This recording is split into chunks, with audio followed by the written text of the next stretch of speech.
Hello बच्चों, welcome to Phoenix edu. चलिए हम लोग पीएबीटी का नीट का पेपर का सॉल्यूशन की डिस्कशन करते हैं। Let us talk about the first question number 51।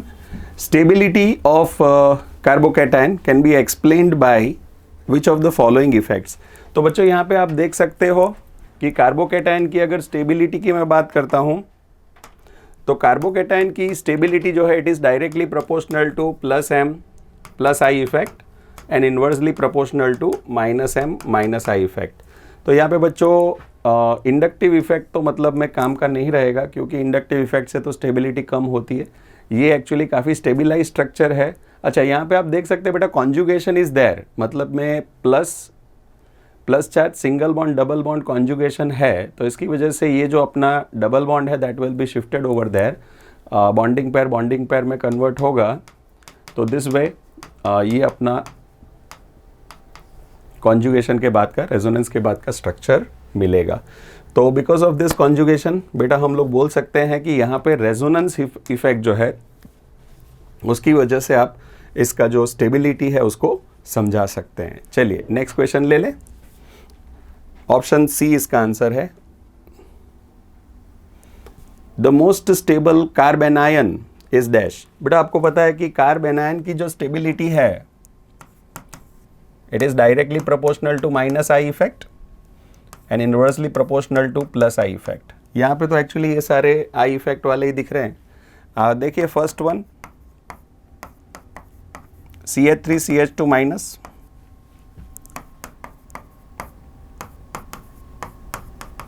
यहाँ पे CH3 तीन बार है, CH3 माइनस, CH3CH माइनस और ये दूसरा एक CH3 है। तो बेटा यहाँ पे ये जितना जितना अपने पास CH3 ग्रुप्स बढ़ रहा है, आप सभी को पता है कि CH3 groups they provide plus I effect, और ये प्लस आई इफेक्ट जो है इसकी वजह से कार्बेनायन का स्टेबिलिटी कम होता है। तो इसमें थोड़ा सा कम होगा। इसमें एक्चुअली दो प्लस आई वाले ग्रुप्स है, इसमें तीन ग्रुप्स है बेटा, तो काफ़ी कुछ कम हो जाएगा यहाँ पे स्टेबिलिटी। तो ये सब में कम ही हो रहा है, तो फिर हम लोग CH3 कार्बेनायन को सबसे स्टेबल कंसीडर कर सकते हैं। तो यहाँ पे 52 में आंसर हो जाएगा ऑप्शन सी। चलिए नेक्स्ट क्वेश्चन लेते हैं।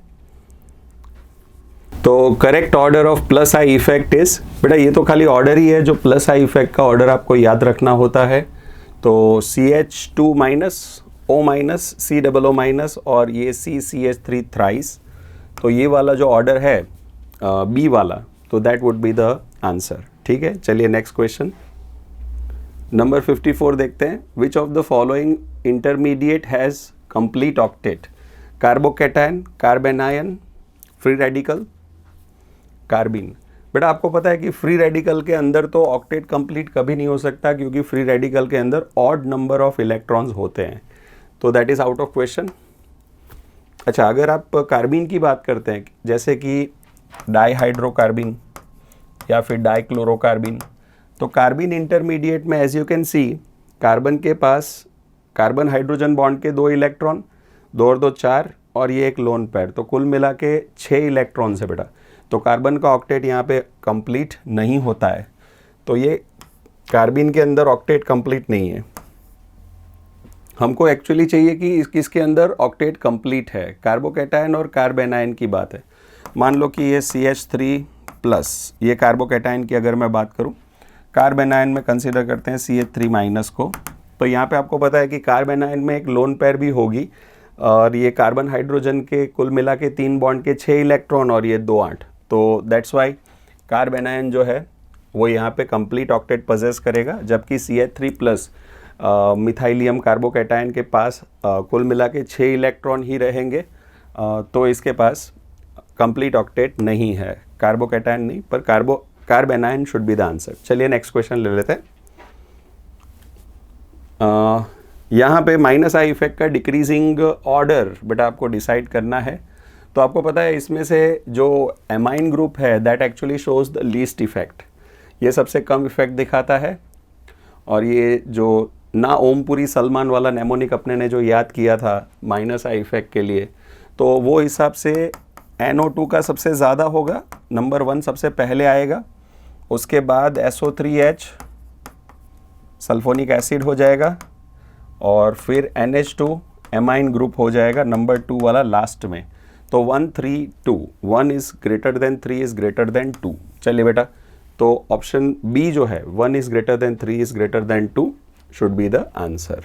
ठीक है, तो इसमें यही हमको डिक्रीजिंग ऑर्डर डिटरमाइन करना है। एकदम मेमोरी बेस्ड क्वेश्चन है बेटा, ठीक है, लंबा सोचने जैसा कुछ है नहीं। चलिए आगे बढ़ते हैं। 56 which is most basic among the following.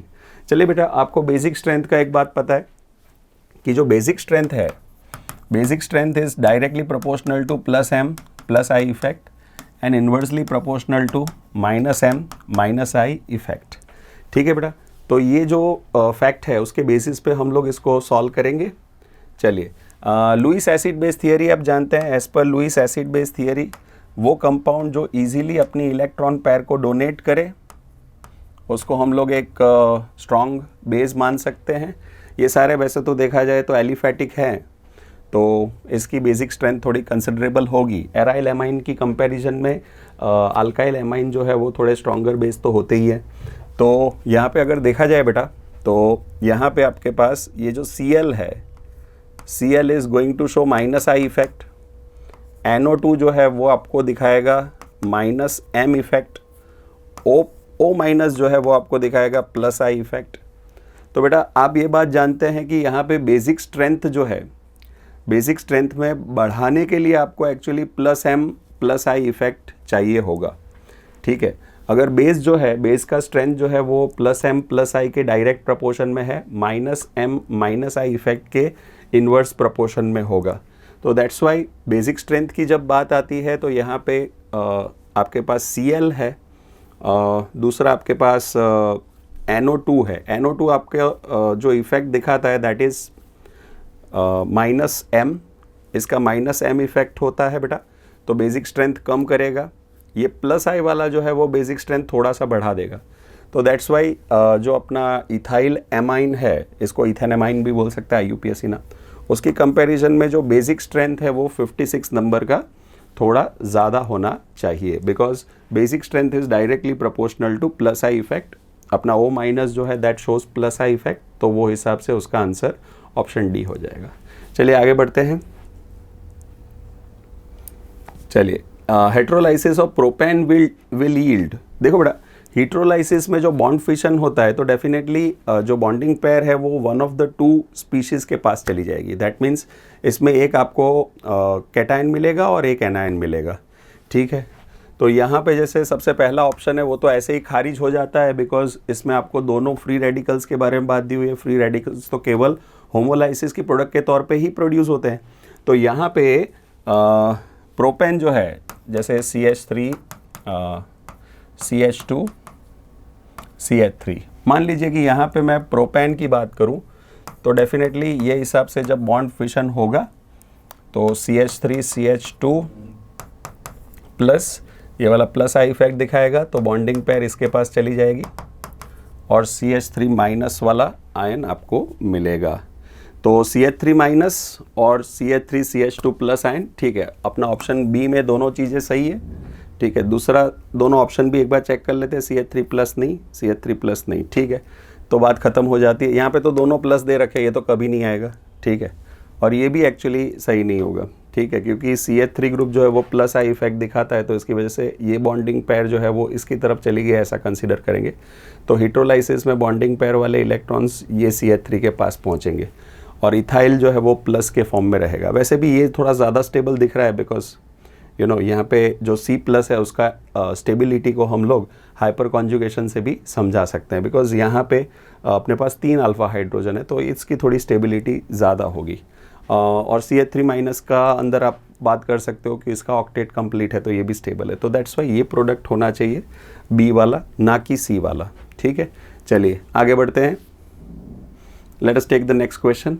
Which is the correct stability order of the following intermediates. तो बेटा ये सारे के सारे कार्बोकैटायन वाले इंटरमीडिएट्स दिए हुए, तो यहाँ पे अगर स्टेबिलिटी का ऑर्डर डिसाइड करना है तो that you can decide seeing the structure. पता चल रहा है हाइपर कॉन्जुगेशन से आप डिसाइड कर सकते हो। और कोई पॉसिबिलिटी डबल बॉन्ड वैसा कुछ रेजोनेंस टाइप तो कुछ दिख नहीं रहा है, तो आपको केवल हाइपर कॉन्जुगेशन के बेसिस पे आंसर लिखना है। तो यहाँ पे आप देख लीजिए बेटा, ये अपना एक अल्फ़ा कार्बन है, यहाँ पे अपने पास 3 अल्फ़ा कार्बन है और यहाँ पे आपके पास 2 अल्फ़ा कार्बन है। तो अल्फ़ा कार्बन अपने sp3 हाइब्रिडाइज्ड है, ये अपना पहला कंडीशन होता है। तो कितने अल्फ़ा हाइड्रोजन हैं उसके बेसिस पे आप हाइपर कॉन्जुगेशन का नंबर डिसाइड कर सकते हैं। तो ये अल्फ़ा कार्बन के साथ कितने हाइड्रोजन जुड़े हुए बेटा, केवल एक। तो यहाँ पे एक अल्फ़ा हाइड्रोजन है। ये 3 अल्फ़ा कार्बन के साथ कितने जुड़े हुए हाइड्रोजन, यहाँ पे एक है, यहाँ पे CH3 है, यहाँ पे भी CH3 है। तो कुल मिला के 3 और 3 6 और 1 7। तो यहाँ पे 7 अल्फ़ा हाइड्रोजन है। यहाँ पे अगर देखा जाए तो 1 है और यहाँ पे 2 है। तो कुल मिला के यहाँ पे 3 अल्फ़ा हाइड्रोजन है। तो अगर स्ट्रक्चर वाइज देखा जाए तो सबसे ज़्यादा अल्फ़ा हाइड्रोजन जो है वो स्ट्रक्चर बी में है, उससे कम अल्फ़ा हाइड्रोजन सी में है और सबसे कम अल्फ़ा हाइड्रोजन ए के अंदर हैं।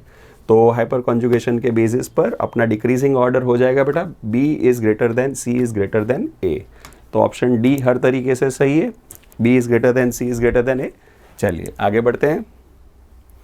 Strongest acid out of the following, CH3COOH, Cl CH2 COOH, CH3 CH2 COOH, CH3 twice CH3COOH। अच्छा बेटा, इसके अंदर आपको पता है कि एसिडिक स्ट्रेंथ जो है it is directly proportional to -m -i effect and inversely proportional to +m +i effect. तो बेटा यहाँ पे अगर देखा जाए तो ये इथाइल ग्रुप जो है इट शोज +m +i और ये भी +i दिखाता है, ये वाले भी सब +i। अच्छा, इसमें -i वाला ग्रुप एक ही है बेटा, -i वाला ग्रुप है ये Cl। तो Cl की वजह से एसिडिक स्ट्रेंथ जो है वो बढ़ेगा। तो chloro acetic acid actually should be the answer. ये अपना क्लोरो एसिटिक एसिड सबसे ज़्यादा स्ट्रॉन्ग एसिड है, नंबर 59। चलिए नंबर 60 ले लेते हैं। M effect is the resonance of. अच्छा बेटा, इसमें तो हमको पता है कि रेजोनेंस के अंदर केवल पाई इलेक्ट्रॉन्स जो है वो मूव करते हैं, तो हम लोग बोल सकते हैं इसमें pi electrons only. Option A would be the answer. चलिए 61 लेते हैं। Arrange in the increasing order of basic strength. बेटा अभी ये तो सब एनिलीन के ही डेरिवेटिव्स हैं। अच्छा, ये एन मिथाइल एनिलीन और एन डाई मिथाइल एनिलीन जो है इसमें CH3 ग्रुप जो है बेटा वो +i इफेक्ट दिखाता है। तो उसकी वजह से अगर देखेंगे तो ये अपना जो एन मिथाइल एनिलीन है CH3 अपना +i इफेक्ट दिखाता है बेटा। तो उसका मतलब ये है कि नाइट्रोजन के ऊपर नाइट्रोजन का इलेक्ट्रॉन पेयर लूज करने का टेंडेंसी जो है बेटा वो बढ़ेगा। ठीक है, वो थोड़ा इंक्रीज हो जाएगा। अच्छा, अगर इसकी बात करें एन डाई मिथाइल की बात करें तो इसमें दोनों CH3 ग्रुप जो है बेटा वो अपना +i इफेक्ट देते हैं। तो उसकी वजह से इसको लोन पेयर को लूज कराने की टेंडेंसी और थोड़ी बढ़ जाती है। एज यू नो कि जनरली जो लुईस बेस होते हैं बेटा they are the substances which loses electron pair. तो इलेक्ट्रॉन पेयर जितना अच्छे से लूज करेगा वो उतना बेटर स्ट्रॉन्गर बेस है, ऐसा बोल सकते हैं। तो इसमें सबसे अच्छा स्ट्रॉन्ग बेस जो है बेटा वो 3 है, 3 बेस्ट है। उससे थोड़ा कम स्ट्रॉन्ग जो है वो 2 है और एनिलीन जो है वो actually it would be the least basic out of this 3। तो 3 is greater then 2 is greater than 1। अच्छा, इसमें अपने ने इंक्रीजिंग डिक्रीजिंग वाला ऑर्डर लिखा है, इन लोगों ने इंक्रीजिंग लिखा है। ये आंसर है, 3 सबसे बड़ा और 1 सबसे छोटा, 2 वाला बीच में। ठीक है, तो option D would be the answer. ठीक है, चलिए नेक्स्ट क्वेश्चन ले लेते हैं बेटा। 62 विच of the following is the most stable carbocation. चलो बेटा, तो यहाँ पे अच्छा यहाँ पे चारों चार में एक साइड पे तो मिथाइल ही है, तो उसकी इफेक्ट को जाने दो। ठीक है, अच्छा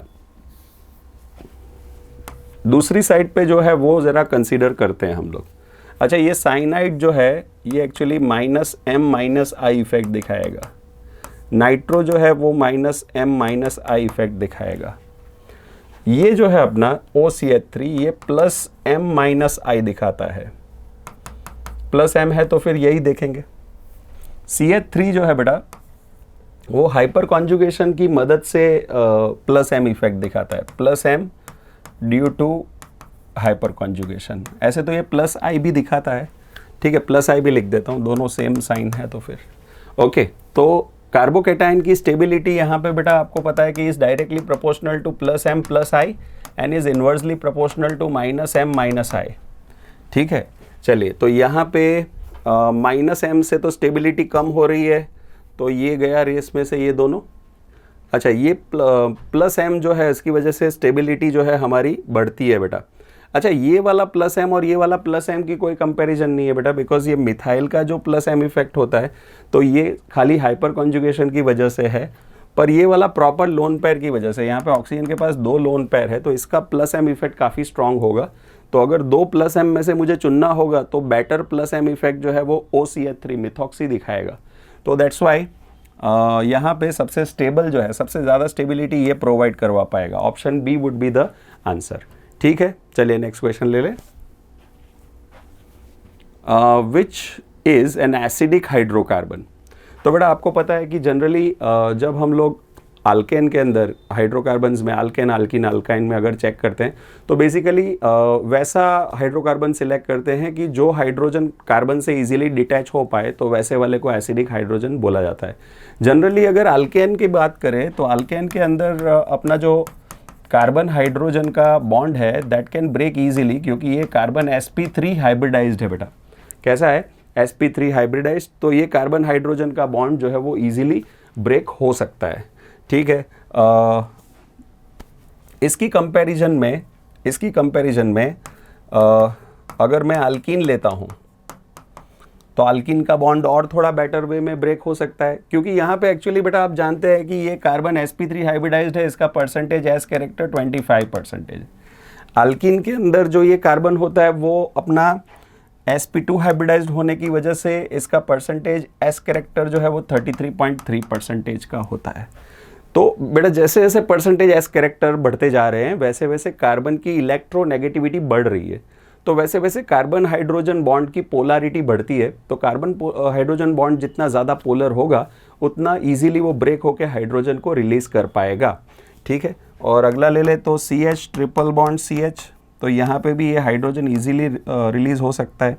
तो दिस इज sp हाइब्रिडाइज्ड, इसमें परसेंटेज एस कैरेक्टर जो है वो 50% होगा, तो ये एकदम आसानी से लूज़ कर पाएगा। मतलब अगर मैं अल्कीन और अल्काइन की बात करूं तो सबसे इजी यहाँ पे ये बॉन्ड ब्रेक करना होगा जो ट्रिपल बॉन्ड है, क्योंकि यहाँ पे ये कार्बन हाइड्रोजन बॉन्ड की पोलैरिटी मैक्सिमम है। जैसा ये इथाइन है अपना, इथाइन के केस में हम लोग ऐसा बोलते हैं कि इसके पास देयर आर 2 एसिडिक हाइड्रोजन्स, इसके पास 2 एसिडिक हाइड्रोजन है, ऐसा बोल सकते हैं। तो देख लो जरा बेटा, एसिडिक हाइड्रोकार्बन ये तो नहीं है, ये भी नहीं है, बेस्ट अपना अल्काइन होता है, हमने अभी डिस्कस किया। अच्छा, ये वाले के पास एक्चुअली सेकंड ऑप्शन में कोई एसिडिक हाइड्रोजन नहीं दिखाई पड़ रहा है।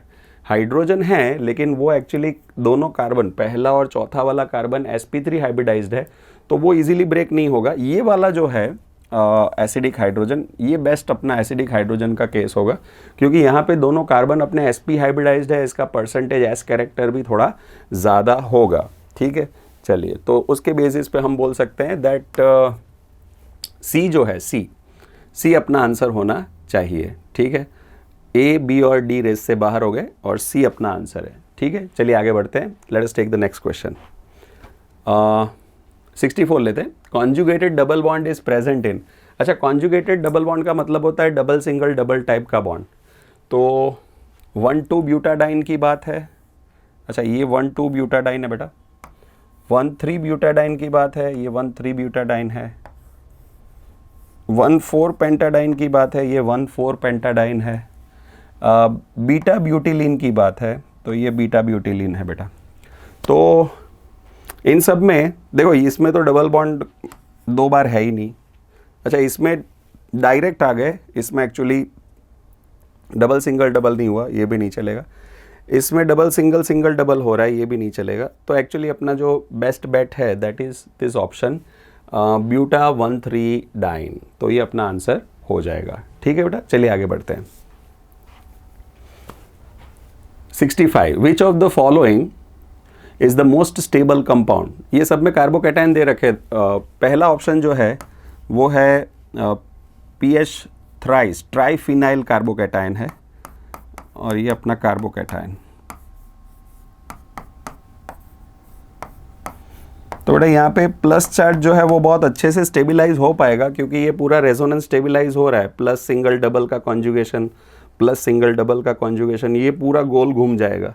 यहाँ पे भी पूरा गोल घूम जाएगा, यहाँ पे भी प्लस चार्ज पूरा गोल घूम जाएगा। इसका मतलब है ये वाला जो स्ट्रक्चर है इसमें काफ़ी अच्छा पॉसिबिलिटी है इसको स्टेबलाइज होने का। बाकी इसमें 2 फिनाइल रिंग है, इसमें एक बेंजीन का रिंग है। अच्छा, ये वाले में आप कंफ्यूज मत होना, इसमें एक्चुअली 3 फिनाइल का रिंग ज़रूर है, पर फिर कार्बन के साथ CH2 प्लस जुड़ा है, समझ रहे हो। इसकी वजह से ये वाला जो प्लस चार्ज है वो डायरेक्ट अंदर कॉन्जुगेशन में रिंग के साथ नहीं जा पाएगा बेटा। तो ये डायरेक्ट नहीं जा पाएगा, राइट। तो ये प्लस सिंगल डबल यहाँ पे होता तो काम बन जाता, ठीक है, पर यहाँ पे ये कोई कॉन्जुगेशन में नहीं जा पा रहा है, तो इसकी वजह से ये एकदम कम स्टेबल है। हमको तो सबसे ज़्यादा स्टेबल चाहिए था, तो ये 3 रिंग वाला सबसे ज़्यादा स्टेबल होगा, option A option would be the answer. चलिए नेक्स्ट क्वेश्चन ले लेते हैं, number 66। Which of the following resonating structures of 1-methoxy-1,3-butadiene is least stable? ठीक है बेटा, ये जो रेजोनेटिंग स्ट्रक्चर्स होते हैं उसमें स्टेबिलिटी के लिए आप सबसे पहले तो देख लीजिए कि पूरा का पूरा मॉलिक्यूल जो है वो न्यूट्रल है कि नहीं है, with no charge on it. ऐसा तो कोई भी मॉलिक्यूल नहीं दिख रहा है। सेकेंडली हम लोग चेक करते हैं number of pi bonds. Pi bonds अगर आप देखेंगे जितना ज़्यादा पाई बॉन्ड है उतनी ज़्यादा स्टेबिलिटी होगी। ए के अंदर यहाँ पे 2 पाई बॉन्ड दिख रहे हैं, बी ऑप्शन में भी 2 पाई बॉन्ड दिख रहे हैं। अच्छा, सी के अंदर 1 पाई बॉन्ड है और डी के अंदर 1 पाई बॉन्ड है, तो ये दोनों लीस्ट स्टेबल चाहिए ना, तो ये दोनों तो रेस से बाहर हो गए, ठीक है, क्योंकि इसमें पाई बॉन्ड भी ज़्यादा है। अच्छा, इन दोनों में से अपना आंसर है। फिर हम लोग ये देखते हैं कि माइनस चार्ज जो है वो ज़्यादा इलेक्ट्रोनेगेटिव एटम पे अगर हो तो स्टेबिलिटी बढ़ती है, ठीक है। अभी माइनस चार्ज अगर देखा जाए तो बेटा दोनों केस में माइनस चार्ज तो कार्बन पे ही है। फिर हम बोलते हैं कि प्लस चार्ज जो है वो कम इलेक्ट्रोनेगेटिव एलिमेंट पे हो तो उससे स्टेबिलिटी बढ़ती है, पर ये भी चीज़ का कोई मतलब नहीं, क्योंकि यहाँ पे प्लस चार्ज भी बेटा जो है वो कार्बन पे ही है। फिर हम लोग चेक करते हैं इसमें कि भाई जो ऑपोजिट चार्जेस है वो नज़दीक है अगर, तो उससे स्टेबिलिटी बढ़ती है, पर वो भी चेक करने का कोई फ़ायदा नहीं है, क्योंकि यहाँ पे बेटा ऑपोजिट चार्जेस जो है वो नज़दीक में ही है। तो फिर लीस्ट स्टेबल डिसाइड करने का अपने पास जो लास्ट हथियार है वो ये है कि सेम चार्जेस या फिर लोन पेयर और नेगेटिव चार्ज या ऐसी कोई सिचुएशन अगर होती है क्लोज नियर बाय, तो वहाँ पे स्टेबिलिटी कम हो जाएगी। तो आप देख लीजिए ज़रा सी और डी के अंदर जहाँ पे मैं ऐसा बोल रहा हूँ कि अगर प्लस चार्ज नहीं, अगर लोन पेयर और माइनस चार्ज और हाँ प्लस चार्ज को प्लस के हिसाब से कंसिडर कर लेते हैं। अगर ऐसा कुछ पॉसिबिलिटी है, लाइक चार्जेस नज़दीक में है, तो उससे स्टेबिलिटी कम होती है बेटा। तो आप ये देख लो लीस्ट स्टेबल गिनने के लिए कौन सा तीर चला सकते हो। अच्छा, यहाँ पे एक ज़रा नज़र करो, ये प्लस चार्ज जो है चौथा वाला, और इसके बाजू में यहाँ पे इलेक्ट्रॉन के ऊपर भी लोन पेयर है बेटा, तो ये भी तो ऑपोजिट ही हो गया, तो ये थोड़ा स्टेबल है, थोड़ा सा स्टेबल है, ठीक है। अच्छा, यहाँ पे एक और पॉसिबिलिटी पे नज़र करो, you can also give importance to this fact कि यहाँ पे लोन पेयर, तीसरे वाले ऑप्शन में लोन पेयर सिंगल डबल वाला रेजोनेंस भी है, लोन पेयर सिंगल डबल वाला रेजोनेंस भी है।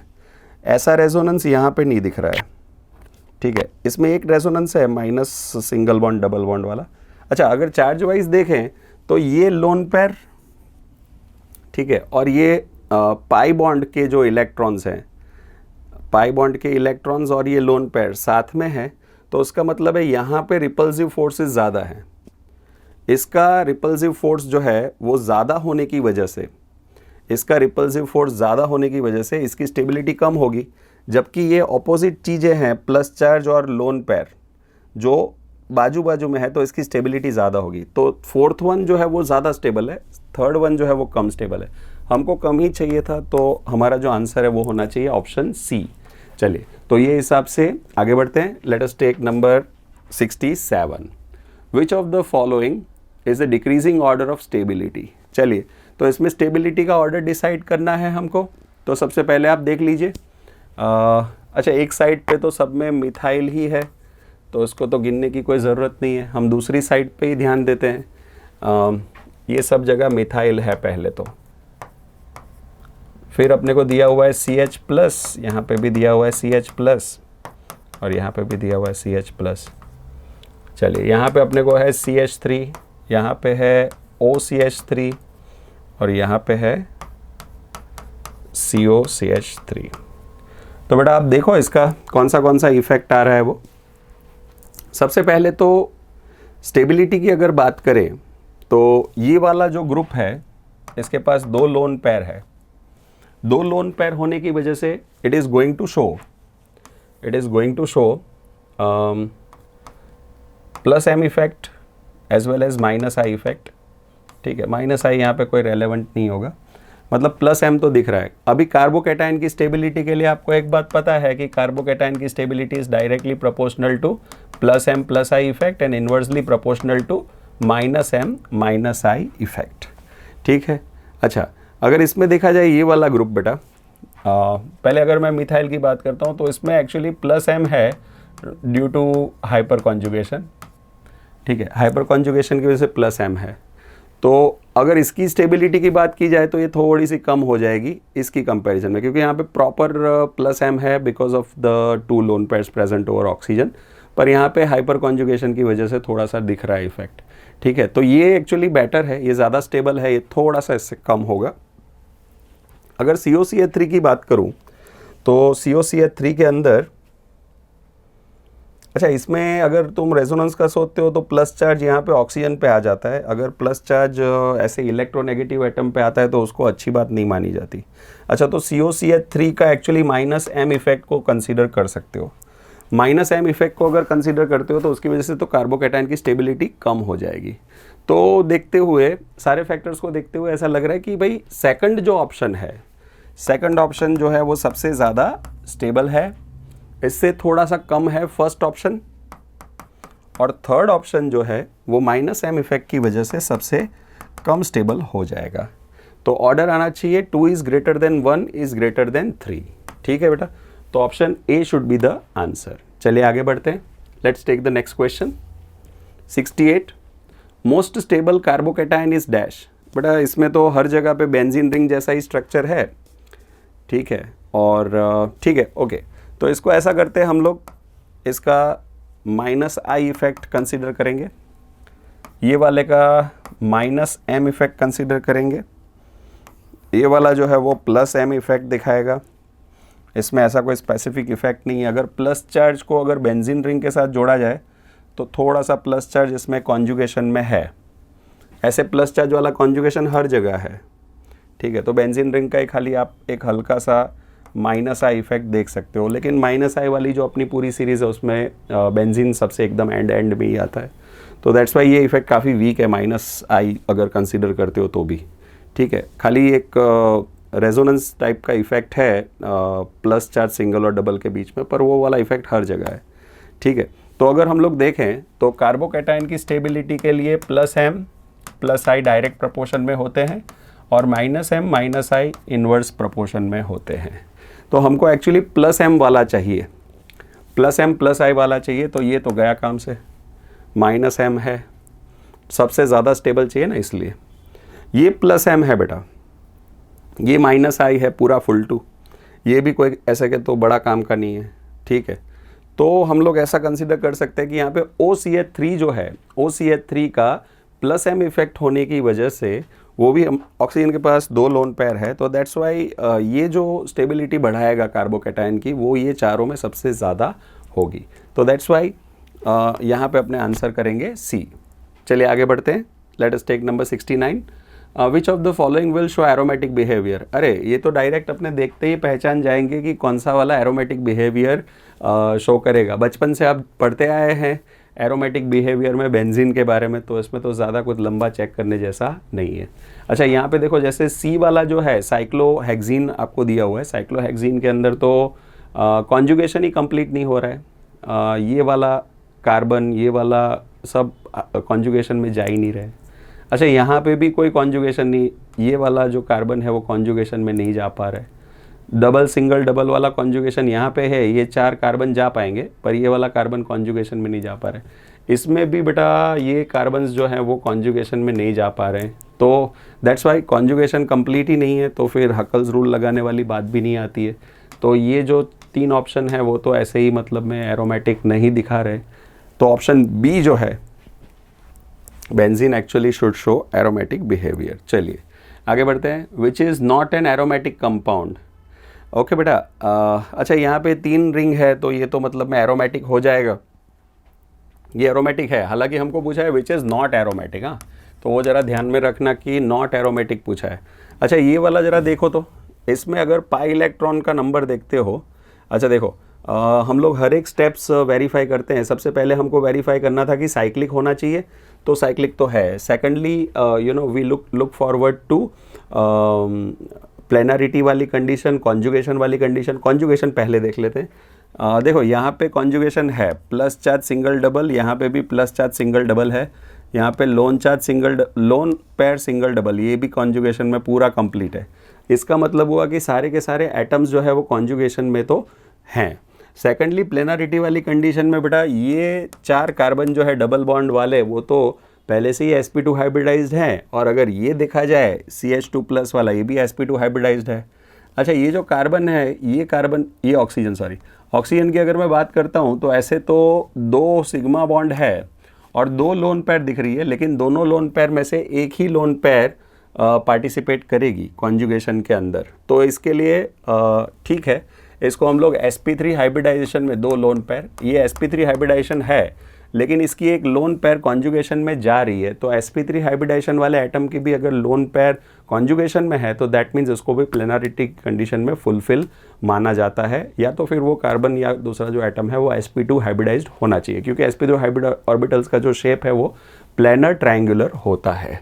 चलिए तो यहाँ पे ये सब फैक्टर्स को ध्यान में लेते हुए दिख रहा है कि ये तो पूरी तरह से एरोमेटिक है, ये भी एरोमेटिक है। अच्छा ये दोनों जो रिंग है वो भी एरोमेटिक है। अच्छा ये वाला एरोमेटिक नहीं है, एकदम सीधा आइडेंटिफाई हो रहा है यहाँ पे।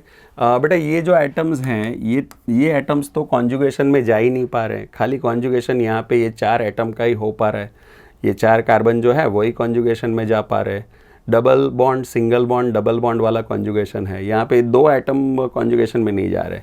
इसका मतलब ये है as it is not undergoing conjugation, मतलब अपनी जो एरोमेटिसिटी की कंडीशन है वो फुलफिल नहीं कर पाएगा, एक्सक्यूज मी। तो इसकी वजह से बी ऑप्शन जो है वो बी ऑप्शन को हम लोग कंसिडर कर सकते हैं। ऑलराइट, चलिए 70 का बी आएगा। आगे बढ़ते हैं। The correct order of stability of following carbon free radical is dash. चलिए बेटा, सबसे पहला तो ये मिथाइल कार्बो फ्री रेडिकल है, ये भी अपना जो है फ्री रेडिकल। अच्छा इसमें थोड़ा सा हाइपर कॉन्जुगेशन दिख रहा है, 2 हाइड्रोजन हाइपर कॉन्जुगेशन में जाएंगे। अच्छा इसमें काफ़ी सारा हाइपर कॉन्जुगेशन है, ठीक है ये वाले में क्योंकि CH3 वाला जो है 3 टाइम्स है, तो अपने पास ये जो टर्शरी कार्बन फ्री रेडिकल मिल रहा है तो इसके अंदर अपने पास 3 3 6 3 9 अल्फ़ा हाइड्रोजन है, काफ़ी अच्छा खासा हाइपर कॉन्जुगेशन दिख रहा है, तो इसकी वजह से इसकी स्टेबिलिटी थोड़ी बढ़ेगी, काफ़ी हाई रहेगी। इसकी कंपैरिजन में तो ज़्यादा ही है। अच्छा ये सबसे कम स्टेबल है। अच्छा ये देखो, ये तो भाई साहब पूरे रेजोनेटिंग स्ट्रक्चर में है, loan free radical single bond double bond वाली रेजोनेंस यहाँ पे दिख रही है, तो देयरफॉर कॉन्जुगेशन पूरा है यहाँ पे, बाद में पूरा रिंग में फ्री रेडिकल घूमेगा तो अच्छा खासा स्टेबिलाइज हो जाएगा ये। तो मैं ऐसा बोलूँगा कि क्योंकि ये पूरा रेजोनेंस में है, रेजोनेंस स्टेबिलाइज्ड होने की वजह से सेकंड वन की जो स्टेबिलिटी है, सेकंड वन एक्सक्यूज मी, उसकी स्टेबिलिटी ज़्यादा होगी, उससे थोड़ी सी ही कम इसकी होगी, क्योंकि ये भाई साहब के पास तो 9 अल्फ़ा हाइड्रोजन है, यहाँ पे अपने पास खाली 2 अल्फ़ा हाइड्रोजन है, और इसके पास कितने अल्फ़ा हाइड्रोजन हैं? 3 मत बोल देना, इसके पास तो 0 अल्फ़ा हाइड्रोजन है बेटा, एक भी मतलब अल्फ़ा हाइड्रोजन है ही नहीं। कोई कार्बन जुड़ा हो तो गिने हम लोग उसको अल्फ़ा, ठीक है। चलिए तो फिर हमको अच्छा सा केस 1 मिल रहा है, इसमें 9 अल्फ़ा हाइड्रोजन होने की वजह से अच्छा खासा हाइपर कॉन्जुगेशन है। फिर नंबर 3 मिलेगा, और सबसे एंड में क्या मिलेगा बेटा? सबसे एंड में मिलेगा नंबर 4। चलिए तो ये आंसर हो गया अपना 2 is greater than 1, 2 is greater than 1, is greater than 3, is greater then 4। चलिए हर तरीके से देखते हुए ऑप्शन डी जो है that should be the answer. चलिए आगे बढ़ते हैं, नंबर 72 पे आते हैं। pKa value of the compound decreases if x is dash. अच्छा बेटा यहाँ पे पी के ए का वैल्यू कम करने की बात है। पी के ए मतलब पावर ऑफ के ए। के ए का मतलब होता है वीक एसिड का डिसोसिएशन कांस्टेंट, ठीक है।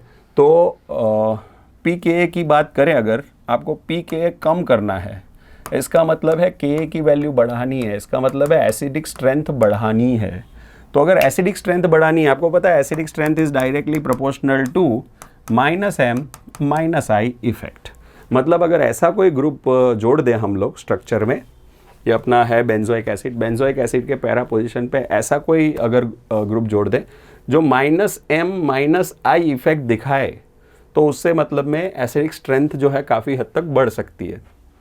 तो देख लीजिए यहाँ पे ये नाइट्रो वाला -m है, ये OH वाला +m है, NH2 वाला ये भी +m है, OCH3 वाला भी +m है। चलिए, अरे अगर आप ऑड वन आउट करेंगे तो भी बेटा आंसर पता चल जा रहा है। देखो ये एक ही है ऐसा -m इफेक्ट दिखाने वाला ग्रुप कि जिसकी वजह से एसिडिक स्ट्रेंथ बढ़ सकती है। बाकी सब तो +m दिखा रहे हैं, तो वो एसिडिक स्ट्रेंथ को कम करेंगे। ठीक है बेटा, चलिए, तो that should be the answer option A, Ahmedabad. आगे बढ़ते हैं, 73 देखते हैं। Which of the following is least basic. Least basic पूछा है बेटा, यहाँ पे एनिलीन के डेरिवेटिव्स दे रखे हैं। अच्छा, आपको पता है कि बेसिक स्ट्रेंथ जो है, basic strength is directly proportional to +m+i effect and inversely proportional to -m-i effect. ठीक है, चलिए, ये वाला -m दिखा रहा है, ये वाला +m दिखा रहा है, ये वाला तो हाइपर कॉन्जुगेशन की वजह से +m दिखाएगा, और ये वाला एक्चुअली ऐसे तो +m दिखाता है, लेकिन इसका -i इफेक्ट जो है वो ज़्यादा प्रोमिनेंट होता है। हैलोजन इलेक्ट्रोनेगेटिविटी ज़्यादा होने की वजह से इलेक्ट्रॉन्स को अपनी तरफ खींचने की कोशिश करता है। तो इसका +m effect I mean to say मैं यहाँ पे इग्नोर करूँगा। -i इसका ज़्यादा प्रोमिनेंट होता है हैलोजन का क्लोरीन में। चलिए, तो लीस्ट बेसिक चाहिए हमको। सबसे कम बेसिसिटी के लिए आपको क्या -m, एकदम ज़बरदस्त -m ढूंढ लेना है। -m का सबसे अच्छा वाला जो है वो ये है -m। आप सोचेंगे सर ये तो -i इफेक्ट दिखा रहा है, तो इसको क्यों कंसीडर नहीं कर रहे। -i से भी तो बेसिक स्ट्रेंथ कम ही होती है। ऑफ कोर्स -i से बेसिक स्ट्रेंथ कम होती है, लेकिन बेटा जो इंडक्टिव इफेक्ट है वो काफ़ी वीक सा इफेक्ट है। अपना जो मेसोमेरिक इफेक्ट है वो काफ़ी स्ट्रॉन्ग इफेक्ट होता है। तो जब आप मेसोमेरिक इफेक्ट देख पा रहे हो, तो फिर ऑफ कोर्स आप इंडक्टिव इफेक्ट को इग्नोर कर सकते हैं। इससे ये वाला जो -i है, इसकी वजह से भी एसिडिटी में, बेसिसिटी में थोड़ा सा इंक्रीज आएगा। ठीक है, थोड़ा सा डिक्रीज आएगा आई मीन टू से, पर इससे जो डिक्रीज आएगा -m से वो काफ़ी प्रोमिनेंट होगा। तो एक प्रोमिनेंट डिक्रीज यहाँ पे -m इफेक्ट की वजह से नाइट्रो ग्रुप लाएगा। नाइट्रो ग्रुप वैसे भी -m इफेक्ट का डॉन है, तो अच्छा खासा -m इफेक्ट दिखाता है। तो वो क्या करेगा, इलेक्ट्रॉन को बेंजीन रिंग में से अपनी तरफ खींचेगा। दैट्स वाई इसकी बेसिसिटी जो है वो कम हो जाएगी बेटा। ऑलराइट, तो यहाँ पे अपना आंसर होना चाहिए ऑप्शन ए। चलिए आगे बढ़ते हैं। Nitration of benzene is dash. बेटा नाइट्रेशन ऑफ बेंजीन आप सब जानते हैं।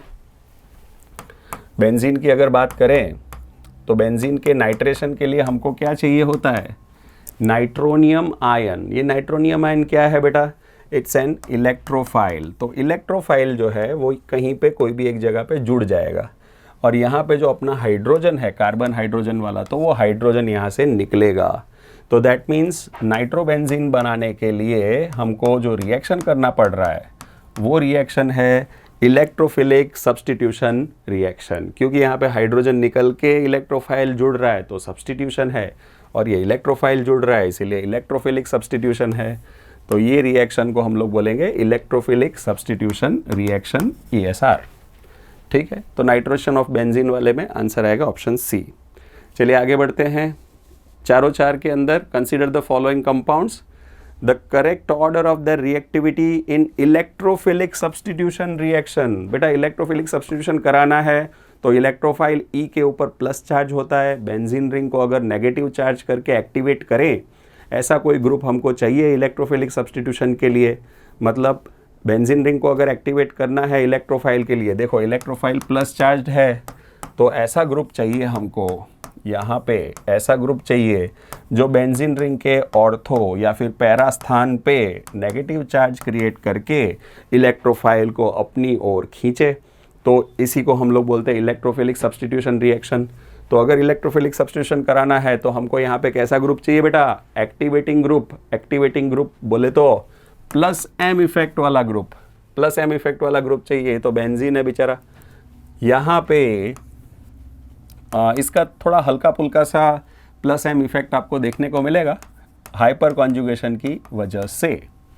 अच्छा, अगर हम लोग OH की बात करें, ठीक है, तो OH में भी हमको यहाँ पे very good plus M effect देखने को मिलेगा। अच्छा, नाइट्रो ग्रुप देखिए बेटा, नाइट्रो ग्रुप तो कैसा ग्रुप है? माइनस एम इफेक्ट दिखाने वाला ग्रुप है।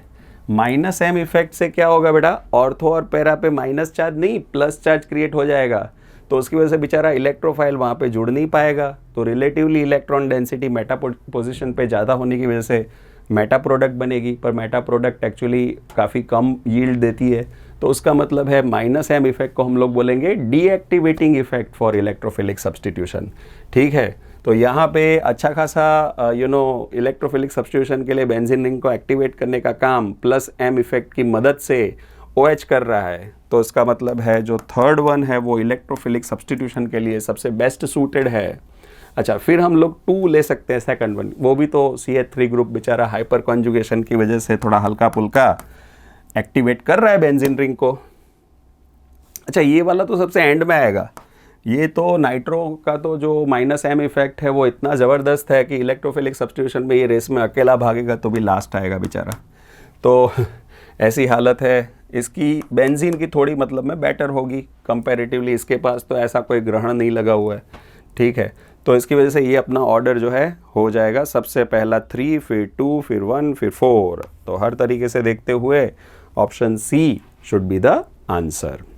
Late us take the next question 76. The presence of chlorine atom on benzene ring makes the second substitution enter at position. आपको पता है बेटा कि क्लोरीन जो है वो एक्चुअली ऑर्थोपैरा डायरेक्टिंग इफेक्ट दिखाता है। Plus M ortho para directing effect, भले ही वो क्लोरीन एक्चुअली माइनस आई की वजह से थोड़ा बेंजीन रिंग के लिए डीएक्टिवेटिंग ग्रुप है, बट फिर भी उसमें जो ऑर्थो और पैरा पोजिशन पे ही उसका सेकंड सब्स्टिट्यूशन होगा। चलिए, तो इसका ऑप्शन डी आएगा। आगे बढ़ते हैं। How many pi electrons are there in the following species.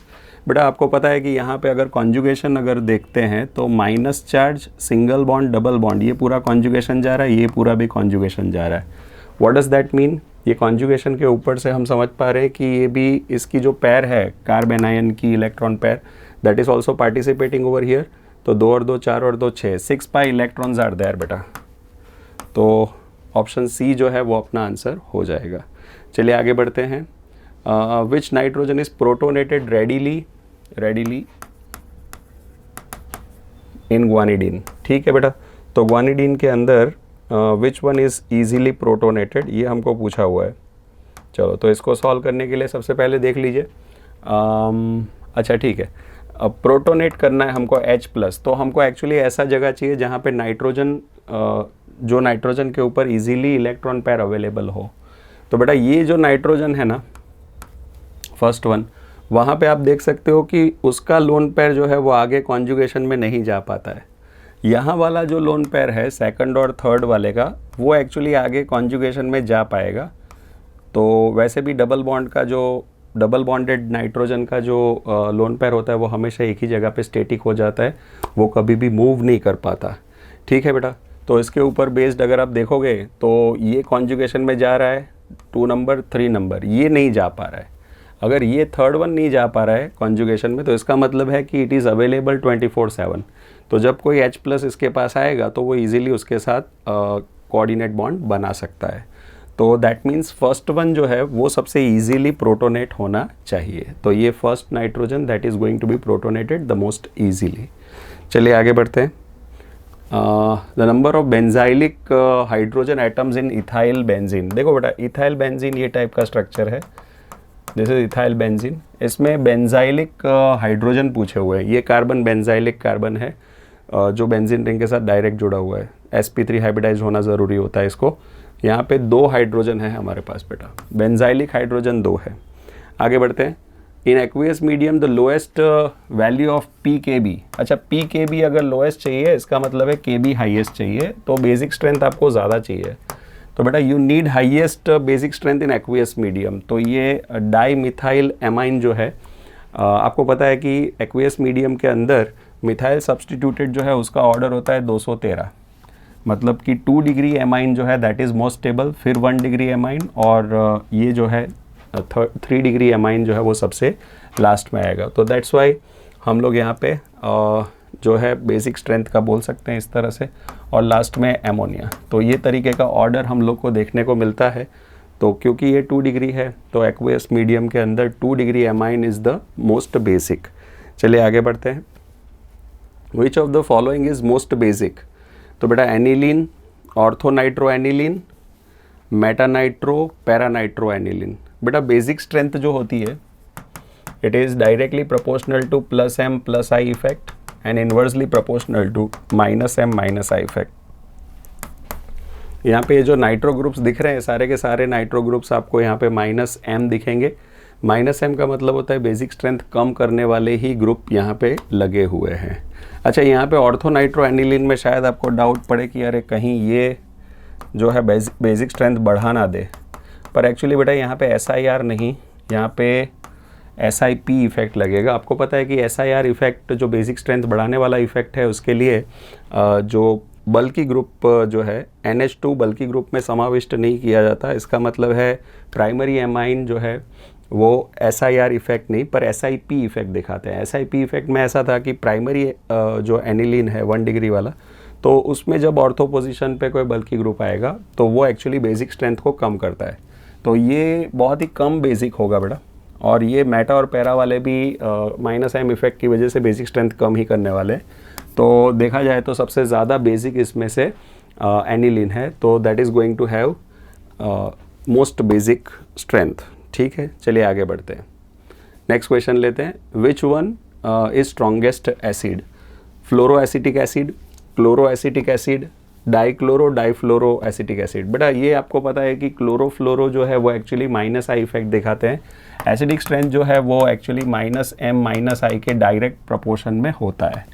तो जितना माइनस आई इफेक्ट बढ़ेगा उतना एसिडिक स्ट्रेंथ बढ़ेगा। तो सब में एक्चुअली एसिडिक स्ट्रेंथ। अच्छा, इसमें DNP रूल लगाना पड़ेगा, सेम डिस्टेंस पे ही है, तो फिर आप नंबर पे आ जाओ। नंबर में देख लो, यहाँ पे 2 क्लोरो है, यहाँ पे 2 फ्लोरो है। ठीक है, तो ये दोनों की तो गेम ओवर हो गई। ठीक है, क्योंकि इसमें एक ही क्लोरो है, इसमें एक ही फ्लोरो है, तो 2 फ्लोरो जो है 2 क्लोरो, इन दोनों में से डिसाइड करना पड़ेगा। अब दोनों के पास 2-2 तो ग्रुप्स हैं। ये CHF2COOH और CHCl2COOH। तो बेटा यहाँ पे जो माइनस आई इफेक्ट आएगा वो बहुत प्रोमिनेंट होगा, क्योंकि आप अगर पावर का ऊपर जाओ तो पावर के ऊपर फ्लोरो का माइनस आई इफेक्ट स्ट्रॉन्गर होता है क्लोरो के इफेक्ट से। हेलोजन में FCl-BrI का डिक्रीजिंग ऑर्डर है, तो दैट्स वाई ये सबसे ज़्यादा दिखाएगा फ्लोरो वाला। तो डाइफ्लोरो एसिटिक एसिड जो है that is going to have strongest acidic strength out of this 4 options. ठीक है, चलिए आगे बढ़ते हैं। नेक्स्ट क्वेश्चन लेते हैं। In which of the following compound CCl bond ionisation shall give most stable carbonium ion? ठीक है, इसको आयोनाइज करके हेट्रोलाइसिस करना पड़ेगा। हेट्रोलाइसिस करने से बेटा आप देख पा रहे हो कि ये बॉन्डिंग पेयर को लेके चला जाएगा, तो यहाँ पे अपने पास कार्बोकैटायन मिलेगा। ठीक है, ओके, चलिए यहाँ पे पता चल गया सबसे ज़्यादा स्टेबल कौन सा है, क्योंकि ये सब तो एक्चुअली बहुत तो हाइपर कॉन्जुगेशन की इफेक्ट देखने को मिलेगी, पर ये वाला जो है बेंजाइलियम कार्बोकैटायन, तो यहाँ पे बेटा हमको रेजोनेंस की इफेक्ट की वजह से स्टेबिलिटी देखने को मिल रही है। इसमें स्टेबिलिटी है हाइपर कॉन्जुगेशन की वजह से। इसमें 9 अल्फ़ा हाइड्रोजन है, इसमें हमारे पास 6 अल्फ़ा हाइड्रोजन है। यहाँ पे भी एक्चुअली नाइट्रो ग्रुप जुड़ा हुआ है। वैसे nitro group minus I effect दिखाएगा, तो उसकी वजह से तो एक्चुअली कार्बोकैटायन की स्टेबिलिटी कम होती है। तो ठीक है, -I -M है, तो दैट्स वाई ये सबसे बेस्ट है अपने पास चॉइस, क्योंकि यहाँ पे रेजोनेंस स्टेबिलाइज्ड है, तो सबसे ज़्यादा स्टेबल कार्बोनियम जो पूछा है तो that has to be option A. चलिए आगे बढ़ते हैं। 84, in which of the following molecules all atoms are coplanar. बेटा आपको पता है कि एक्चुअली एटम्स की कोप्लेनरिटी अगर डिसाइड करनी है तो आपको एक्चुअली ये देखना पड़ता है कि सारे के सारे जो कार्बन एटम्स है they has to be sp2 hybridise. तो आप खाली ये देख लो कि किसके अंदर sp2 हाइब्रिडाइज कार्बन देखने को मिल रहे हैं। तो यहाँ पे ये सारे एटम्स sp2 हाइब्रिडाइज्ड हैं बाईफिनाइल के अंदर। बाकी एक्चुअली इसके अंदर साइक्लोहेक्सेन के अंदर देखने जाएँ तो all of them are sp3 hybridized. sp3 hybridization में आपको पता है कि एक हाइड्रोजन एटम जो है वो प्लेन से आगे होगा, एक हाइड्रोजन एटम प्लेन से पीछे होगा, तो दैट्स वाई इसमें सारे एटम नहीं हो पाएंगे। ये अपने पास जो डाई साइक्लोहेक्साइल है इसमें भी नहीं हो पाएगा, इसमें sp2 हाइब्रिडाइजेशन है, इसमें sp है, अच्छा इसमें भी नहीं हो पाएगा क्योंकि ये CH3 में sp3 हाइब्रिडाइजेशन है। तो ये हाइड्रोजन जो है इसके दो हाइड्रोजन प्लेन के बाहर निकल जाएंगे। तो दैट्स वाई हर तरीके से देखते हुए ऑप्शन ए में सारे के सारे एटम्स एक ही प्लेन में है, that should be the answer, biphenyl. आगे बढ़ते हैं। Most stable carbocation among the following, कौन सा वाला सबसे ज़्यादा स्टेबल है ये डिसाइड करना है। तो बेटा यहाँ पे कार्बोकैटायन की स्टेबिलिटी के लिए हाइपर कॉन्जुगेशन चेक किया जा सकता है। इंडेक्टिव से भी एक्चुअली ज़्यादा स्ट्रॉन्ग तो हाइपर कॉन्जुगेशन ही होता है। अगर पहला वाला ऑप्शंस देखें तो इसमें हमारे पास 3 अल्फा हाइड्रोजन है, यहाँ पे C+ के साथ जुड़ा हुआ कार्बन को अल्फा कार्बन बोलते हैं। तो और यहाँ पे 2 और 2 4 अल्फा हाइड्रोजन है। इसमें हमारे पास 3 और 2 5 हैं, 5 अल्फा हाइड्रोजन है। पहले वाले में मैंने कितने बताए, 3 हैं, और चौथे वाले में हमारे पास 2 है। तो बस इसके ऊपर से सबसे स्टेबल चाहिए ना, तो सबसे स्टेबल में सबसे ज़्यादा अल्फा हाइड्रोजन होने चाहिए। Option C should be the answer. चलिए आगे बढ़ते हैं। Tertiary butyl carbocation is more stable than secondary butyl carbocation because of which of the following. अच्छा, टर्शरी ब्यूटाइल का मतलब ऐसा होता है बेटा, ये अपना टर्शरी ब्यूटाइल है। सेकेंडरी ब्यूटाइल की अगर बात करें तो यहाँ पे प्लस है। अच्छा, तो ऑफ कोर्स ये ज़्यादा स्टेबल होगा। यहाँ पे एक्चुअली हमारे पास हाइपर कॉन्जुगेशन अच्छा खासा देखने को मिल रहा है। कुल मिला के 9 अल्फा हाइड्रोजन है जो हाइपर कॉन्जुगेटिंग स्ट्रक्चर कुल मिला के 9 स्ट्रक्चर्स बनाएंगे। यहाँ पे 3 और 2 5 हैं, तो दैट्स वाई यहाँ पे हाइपर कॉन्जुगेटिंग स्ट्रक्चर्स थोड़े कम मिलेंगे, तो hyper conjugation should be the answer. चलिए आगे बढ़ते हैं। Which one is the most acidic compound. बेटा यहाँ पे फिनॉल और फिनॉल के कुछ डेरिवेटिव्स दिए हुए हैं। अच्छा, यहाँ पे पिक्रिक एसिड दे रखा है। बेटा आपको ऐसे तो पता है कि एसिडिक स्ट्रेंथ जो है वो -m -i के डायरेक्ट प्रपोर्शन में होती है। तो यहाँ पे ये -m और ये तो मतलब में भर के -m है, ठीक है। और ये पिक्रिक एसिड का एक्चुअली बेटा pK का वैल्यू भी 0.5 के आसपास, मतलब इनऑर्गेनिक एसिड के आसपास पहुँच जाता है, तो ये काफ़ी स्ट्रॉन्ग एसिड माना जाएगा पिक्रिक एसिड। अच्छा, और ये तो अपना +m है, तो ये एक्चुअली एसिडिक स्ट्रेंथ को कम करेगा। फिनॉल से भी कम एसिडिक है ये, ठीक है। और हाँ, सब देखते हुए आई थिंक सबसे बेस्ट जो एसिडिक चॉइस है अपनी वो है पिक्रिक एसिड, ऑप्शन सी। चलिए आगे बढ़ते हैं। Inductive effect involves dash, delocalization of sigma electrons, नहीं सिग्मा इलेक्ट्रॉन तो मूव कहीं नहीं होने वाले, partial displacement of sigma electrons. हाँ, ये बात ठीक है, partial displacement of sigma bond electrons. Actually आपको पता है कि जब हम लोग इंडक्टिव इफेक्ट की बात करते हैं, मान लो कि Cl का -i इफेक्ट की बात करते हैं, तो बेसिकली ये जो नॉन पोलर बॉन्ड होता है उसके अंदर भी पोलैरिटी इंड्यूस होगी। दैट मीन्स बॉन्डिंग पेयर जो है वो थोड़ा सा शिफ्ट होता है -i इफेक्ट या +i इफेक्ट की वजह से। तो कोई भी इंडक्टिव इफेक्ट होती है तो उसमें बॉन्डिंग पेयर सिग्मा बॉन्ड का थोड़ा सा शिफ्ट होगा, पार्शियल डिस्प्लेसमेंट बोल सकते हैं इसको, ठीक है। Option B actually seems correct. तो यहाँ पे आगे बढ़ते हैं फिर। The stability order of the following carbocations. अच्छा बेटा, अगर यहाँ पे देखा जाए, अच्छा ये ध्यान रखना, ये बेंजाइलियम नहीं है, बेंजीन रिंग नहीं है, साइक्लोहेक्सेन ही है। इसमें एक्चुअली आगे CH2+ जोड़ा हुआ है। अच्छा, ये तो सबसे गंदी बात है, बिकॉज बेंजीन रिंग में आपने फिनाइलियम आयन बनाया, तो फिनाइलियम तो सबसे कम स्टेबल होता है, राइट, वेरी लेस स्टेबल। ये तो अकेला भागेगा तो भी लास्ट आएगा, ठीक है। अगर इसकी हम लोग बात करें तो ये सब में हम लोग अल्फा हाइड्रोजन गिन के कर सकते हैं हाइपर कॉन्जुगेशन के बेस पे। यहाँ पे हमारे पास 4 अल्फ़ा हाइड्रोजन है, यहाँ पे हमारे पास एक ही अल्फ़ा हाइड्रोजन है, और यहाँ पे हमारे पास है कुल मिला के 6 अल्फ़ा हाइड्रोजन। ठीक है, तो फिर इसका मतलब है सबसे जो स्टेबल होगा वो फर्स्ट वन होगा, उसके बाद द सेकंड वन, फिर फोर्थ वन और लास्ट में थर्ड वन, मतलब 1 2 3 और लास्ट में 4। 1 2 3 नहीं, सॉरी 1 2 4 और लास्ट में 3। ये 4 और लास्ट में 3 उल्टा करना पड़ेगा, ये 4 और 3।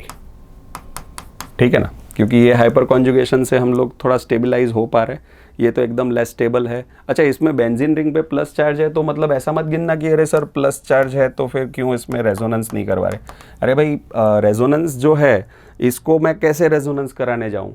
कुछ बच्चे बोलेंगे कि sir plus charge single bond double bond resonance तो है, क्यों नहीं करवा रहे हो?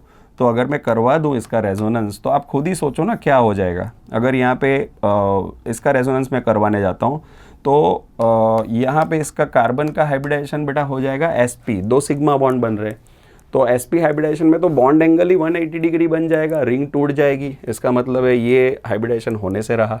ठीक है, तो ये जो अपना फिनाइल कार्बोकैटायन है वो तो एकदम ही कम स्टेबल है, तो वो सीक्वेंस अपना आएगा 1 is greater then 2 is greater then 4, हाँ इज़ ग्रेटर देन 3। चलिए ठीक है, तो ऑप्शन ए हर तरीके से ठीक है। चलिए आगे बढ़ते हैं। Number of hetero atoms present in the following heterocyclic compound. बेटा एकदम इजी सवाल आ गया। रिंग के अंदर कितने हैं वो देखने, हाँ ये 2 बाहर वाले मत गिन लेना, ये यहाँ पे रिंग में तो वैसे कार्बन ही है। ठीक है, तो एक ही है इसमें, एक ही हीट्रो एटम प्रेजेंट है रिंग के अंदर। चलिए आगे बढ़ते हैं। Which of the following are tertiary radicals. Tertiary radical का मतलब होता है सी डॉट जो है वो 3 कार्बन से जुड़ा हुआ होना चाहिए। यहाँ पे 3 से जुड़ा हुआ है, सीधा सीधा दिख रहा है।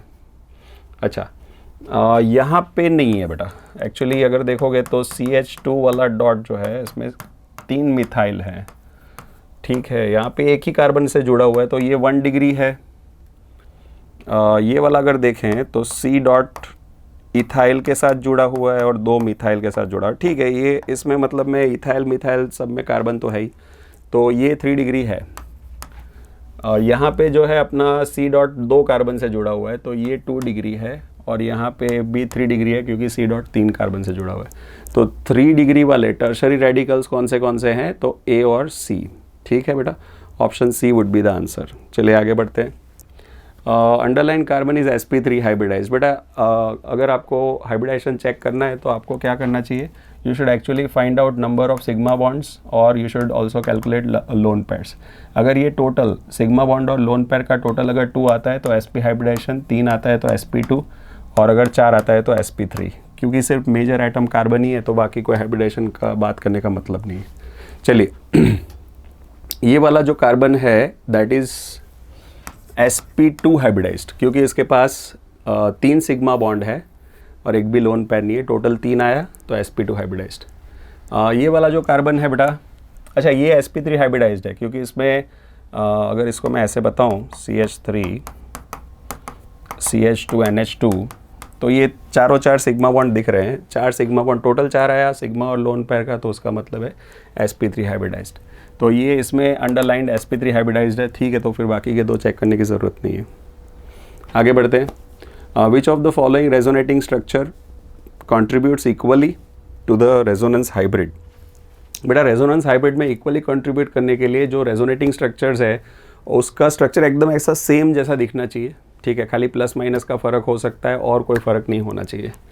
ठीक है, एकदम सेम जैसा स्ट्रक्चर जो अगर आप देखोगे चार्ज वाइज भी अगर, हाँ तो ये C वाला स्ट्रक्चर देखो ज़रा, राइट, ये कार्बोक्सिलेट है अपना एसिटिक एसिड का जो कार्बोक्सिलेट है, तो उसमें actually double bond single bond में यहाँ पे खाली इन दोनों के बीच में चार्ज और इसका मूवमेंट दिख रहा है, ये इस तरह से रेजोनेंस में घूम रहा है। ठीक है, लोन पेयर माइनस चार्ज यहाँ पे आएगा, डबल बॉन्ड बनेगा तो यहाँ पे डबल बॉन्ड का इलेक्ट्रॉन यहाँ पे मूव होगा। ठीक है, तो ये इक्वली कंट्रीब्यूट कर रहा है, एग्जैक्टली सेम राम प्रसाद लक्ष्मण प्रसाद टाइप है। ठीक है, तो option C would be the answer. चलिए आगे बढ़ते हैं। नंबर 94, 1 2 3 तीन स्ट्रक्चर दे रखे हैं। अमंग दीज कैनोनिकल स्ट्रक्चर्स कौन से हैं, मतलब कैनोनिकल स्ट्रक्चर्स मतलब रेजोनेटिंग स्ट्रक्चर्स कौन से हैं वो पूछा हुआ है बेटा। तो रेजोनेटिंग स्ट्रक्चर में पहली बात तो ये है कि ये वाला रेजोनेटिंग स्ट्रक्चर है ही नहीं, क्योंकि रेजोनेटिंग स्ट्रक्चर में बेटा क्या होता है कि खाली पाई बॉन्ड के इलेक्ट्रॉन मूव करते हैं। यहाँ पे तो पूरा ऑक्सीजन और हाइड्रोजन मतलब उन्होंने मूव करवा दिया, तो ऑक्सीजन हाइड्रोजन पूरा ऐसा मूव नहीं कर सकता, एक एटम का एटम पूरा नहीं मूव हो सकता। तो क्योंकि पूरा एटम मूव नहीं हो सकता तो ये रेजोनेंस हाइब्रिड नहीं है, ठीक है। इसमें एटम सारे सेम है, ठीक है, इसको प्लस माइनस चार्ज के हिसाब से बोल सकते हैं, चलेगा। यहाँ पे माइनस इसके जो इलेक्ट्रॉन है पाई बॉन्ड के यहाँ पे अगर मूव हो तो इसके पास 2 लोन पेयर है, अगर पाई बॉन्ड के इलेक्ट्रॉन भी मूव हो जाएंगे तो 3 लोन पेयर हो जाएगी। तो that's why totally formal charge यहाँ पे -1 आ जाएगा ऑक्सीजन पे, ठीक है। ये दोनों 1 और 3 मतलब में कैनोनिकल स्ट्रक्चर्स बोल सकते हैं। 1 और 3 नहीं, ये नहीं है, 1 और 3 है, ऑप्शन बी, ठीक है। ओके, चलिए आगे बढ़ते हैं। 95 in which of the following molecules pi electron density in ring is maximum. अच्छा, पाई इलेक्ट्रॉन डेंसिटी रिंग में मैक्सिमम चाहिए, इसका मतलब है डेंसिटी सॉरी मिनिमम चाहिए, मिनिमम चाहिए इसका मतलब है कि आपको -m इफेक्ट चाहिए। तो -m इफेक्ट जो है वो डीएक्टिवेट करेगा रिंग को। अच्छा, इसमें ये देख लो, ये 2 डॉन बैठे हुए हैं, ठीक है। तो इसमें एक्चुअली डेंसिटी काफ़ी कम हो जाएगी पाई इलेक्ट्रॉन की, ये रिंग को डीएक्टिवेट कर देगा। 2 ग्रुप बैठे हुए हैं तो फिर they will deactivate it badly, ठीक है। ऑर्थोपैरा मतलब इसकी सारी की सारी ऑलमोस्ट पोजीशन जो है वो डीएक्टिवेट ही हो रही है, ठीक है। ओके, तो ऑप्शन डी जो है वो आंसर होना चाहिए। चलिए ये वाला देख लीजिए, एरोमेटिसिटी के ऊपर बेस्ड क्वेश्चन है। एंटी एरोमेटिक कौन सी है ऐसा पूछा हुआ है। देखो बेटा, एंटी एरोमेटिक पूछा है तो पहले 3 जो है वो तो अपने ऑब्वियस है कि वो तीनों 3 फॉलो रूल हो रहे होंगे। साइक्लिक भी होगा, कॉन्जुगेशन भी होगा और प्लेनरिटी भी कंडीशन फॉलो हो जानी चाहिए। खाली अपने पाई इलेक्ट्रॉन गिन के डिसाइड कर लेते हैं। चलो, तो ये तीनों 3 स्ट्रक्चर जो है इसमें यहाँ पे 2 और 2 4 पाई इलेक्ट्रॉन्स हैं। ये वाले में यहाँ पे प्लस आ गया तो यहाँ पे तो इलेक्ट्रॉन्स नहीं है, ये खाली 2 पाई है। और यहाँ पे माइनस चार्ज है बेटा, तो ये 2 2 4 5 6 6 पाई है। अच्छा, ये 6 पाई है और ये 2 पाई है, ये दोनों कैसे हो गए बेटा, एरोमेटिक हो गए। ये 4 पाई वाला जो है वो एंटी एरोमेटिक हो गया हकल्स रूल के हिसाब से। तो हमारे पास यहाँ पे एंटी एरोमेटिक स्ट्रक्चर जो है वो है खाली 1 ओनली, ठीक है। ऑप्शन ए जो है वो अपना आंसर होगा। चलिए आगे बढ़ते हैं। Arrange the following carbon ions in decreasing order of stability.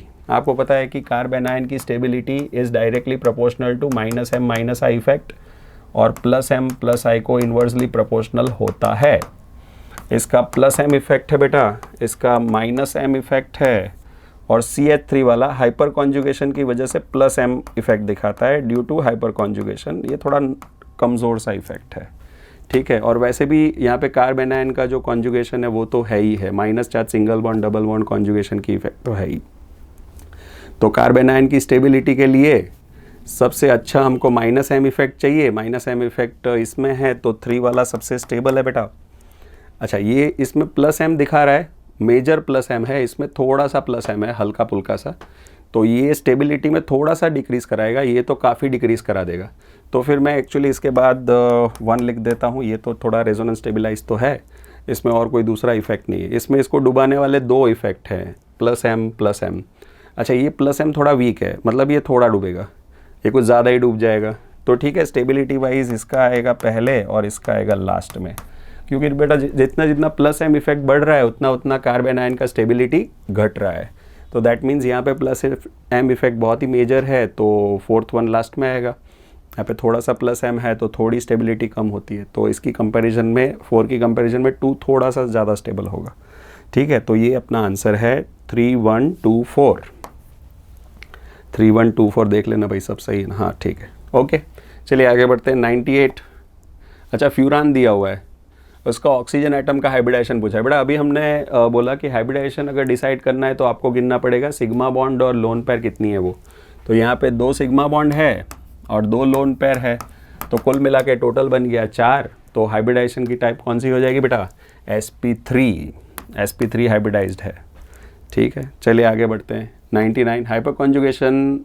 In hyperconjugation there is overlap between. अगर बेटा हम लोग कार्बोकैटायन के अंदर बात करें अबाउट ये कार्बोकैटायन है। कार्बोकैटायन के अंदर बेटा ये वेकेंट 2p ऑर्बिटल होता है। तो हाइपर कॉन्जुगेशन बेसिकली क्या बला है, वो एक्चुअली ये वाले जो इलेक्ट्रॉन्स हैं अपने कार्बन हाइड्रोजन सिग्मा इलेक्ट्रॉन्स, वो यहाँ पे मूव होके जाते हैं वेकेंट 2p में। तो sp3 हाइब्रिड सिग्मा बॉन्ड के इलेक्ट्रॉन्स वेकेंट 2p के अंदर मूव हो जाते हैं। तो ये टाइप का इंटरेक्शन है। तो ये ठीक है, सिग्मा और p ऑर्बिटल्स, सिग्मा और p के इंटरेक्शन की वजह से ये हाइपर कॉन्जुगेशन होता है। चलिए आगे बढ़ते हैं। लास्ट क्वेश्चन पे पहुंच गए। तो hyper conjugation phenomena is possible in, किस में हो रहा है? अच्छा, डबल बॉन्ड के लिए भी आप वही चेक करोगे, इसमें तो कोई भी अल्फ़ा कार्बन नहीं है, इसमें एक है पर इसके बेचारे के पास हाइड्रोजन नहीं है, तो ये दोनों तो नहीं हो पाएगा। अच्छा, इसमें रिंग हो गई, अगर रिंग हो गई है तो उसका आपके पास sp3 हाइब्रिडाइज्ड कार्बन नहीं मिल पा रहा है, तो ये एक चीज़ है। अगर ये वाला देखोगे तो अच्छा हाँ, ये वाले में एक्चुअली अपने पास 2 हाइड्रोजन है जो हाइपर कॉन्जुगेशन में जा सकते हैं, और ये कार्बन भी अपना sp3 हाइब्रिडाइज्ड है, तो सारी कंडीशन भी फॉलो हो रही है। तो that means D should be the answer, option D. ठीक है, तो इस हिसाब से पूरा पेपर हमारा सॉल्व हो चुका है। काफ़ी अच्छा सा पेपर था रिएक्शन मैकेनिज्म का। तो होपफुली आपका अच्छा पेपर गया होगा। Thanks for watching.